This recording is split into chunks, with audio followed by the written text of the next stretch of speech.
Why don't my channel partners or distributors or integrators deliver better results in the sales of my product or service?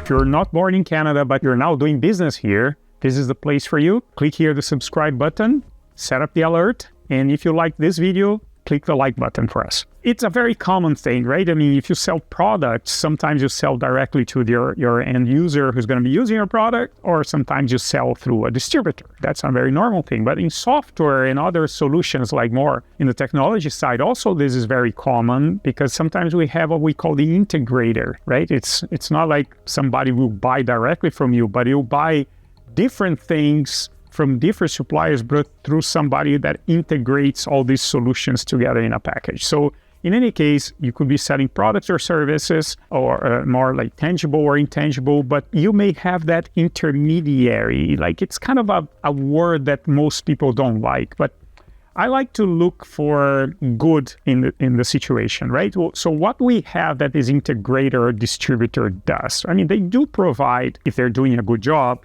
they provide a good job in terms of understanding the client, being close to the client, understanding their needs. It's a person who's more in contact with the day-to-day, where versus, for example, a manufacturer is worried about supply chain and production and all that kind of stuff, may not have the same time to be in touch with clients to the same level of detail that a distributor or a dealer is. Same thing happens for the integrator. The integrator, sometimes if it's a software integrator, for example, or any other type of integrator, you're going to have people that are working closely with the client, understanding the problems so they can go to market and bring those tools that address some specific angles of the problem. So you end up learning a lot about the business as you go, and you become like really this trusted business advisor. People that do a good job, they're not just kind of marking up the product and more expensive just to insert themselves as the intermediaries. They are actually providing a good service to the economy in general. Like, even like if you take, for example,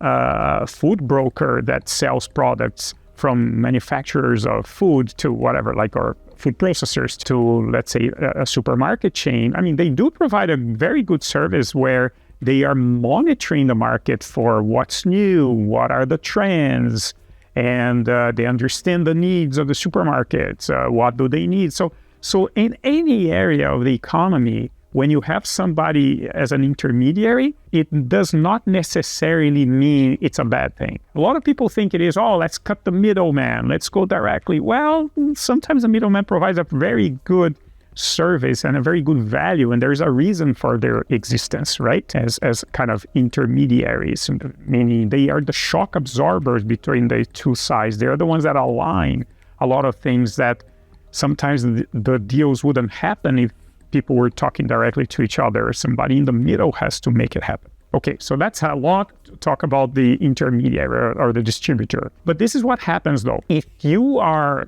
the manufacturer or the producer of the product or the service, and you rely on somebody else, let's call them a channel partner, to deliver your value to the end buyer of what you sell, we sometimes forget, and sometimes there is even not a lot of, I'd say, respect for this player in the middle.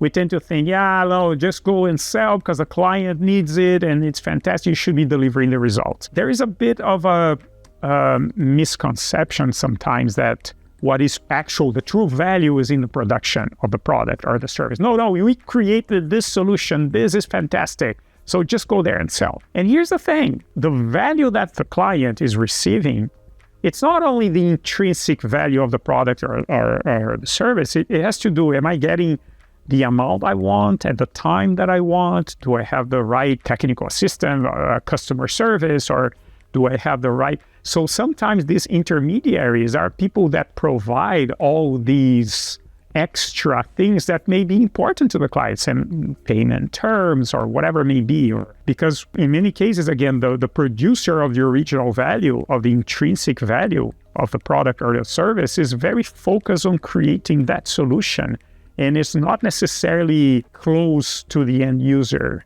in having day-to-day conversations. When we don't understand that, and we see the intermediary, the distributor, just as a necessary evil, that's when friction starts to happen, because then we believe we start to first look at this channel partners, this distributor, we look down on them and we believe, well, come on, why they're not doing a better job placing my product in the market. I know there's demand. I know the clients want more, and these guys are just not selling enough or not following up enough. So there is, in many cases, this complaint that whoever is in the middle is not doing a good enough job, because my product, my service is so fantastic that if they were doing a better job, there would be way more people buying, or people that are buying you buy way more. Sometimes this may be true, but what probably happens more often than not is that we are forgetting that this fundamental channel partner in the middle, they are also a client. They also have a business to run. They need to be profitable. They need to be motivated to be placing your product or service in the market. So we forget that we have two clients here. We have the end client, but the channel partner who's selling our product to the end client, he's kind of also a client, right?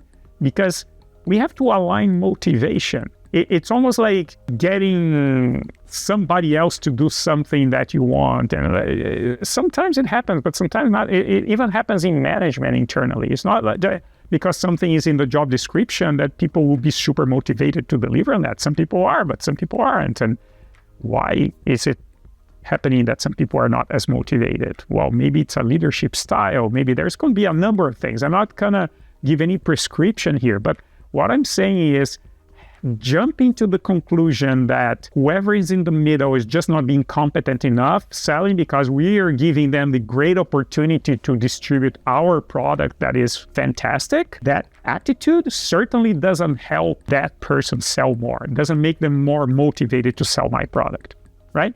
Because what also happens very often, they don't only sell my product, they sell a portfolio of other solutions from other vendors. So if the relationship with me is such that I'm talking down on them and saying like, yeah, how come you're not doing a good job, right? From a position that I already mistrust the amount of effort that they're putting, they're gonna say, oh, whatever, I'm gonna work with somebody else that sees a better value in what I deliver. If everything I'm saying here looks a little bit too complicated to whatever, it's like if you're trying to sell your things in Canada, like, don't worry, right? That's why we have our platform here called Your Business in Canada. And what we do here is, of course, we help you take these steps in Canada to grow your business here. And you're doing this in the company of other business people that are building their success and their growth in Canada. So you're going to have companies. So click here, the link on the description, to see how we can help you with that. But again, it comes down to, in the end, understanding that different people in the supply chain or in the value chain to deliver that value to the end customer, everybody's important, right? It's like, yes, we are fundamental because we are the manufacturer of the product or the service. We're creator of the intrinsic value. But these people in the middle, they provide a very good value as well, because they know the geography or they have the relationships in the market. They understand the type of problems that client has.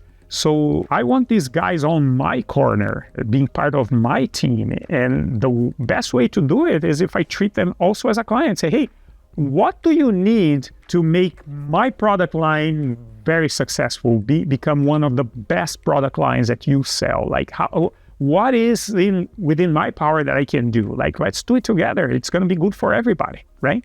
This cooperative, relationship-driven approach, as opposed to a very transaction thing, is like, how come you didn't meet your quota for this quarter?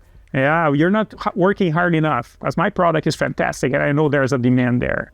That's not going to work. They're going to go try to sell something else, maybe that has better margins for them, maybe where the client has a higher, easier acceptance, maybe the supplier, they have a better relationship. We don't know what may be the case, right?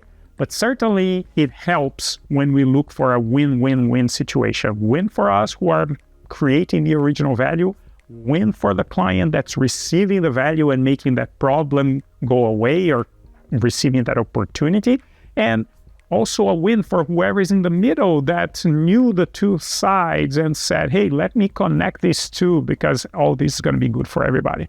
So that's what I think that works, right? This collaborative approach. There are a couple more videos here that help you in this journey. Take care.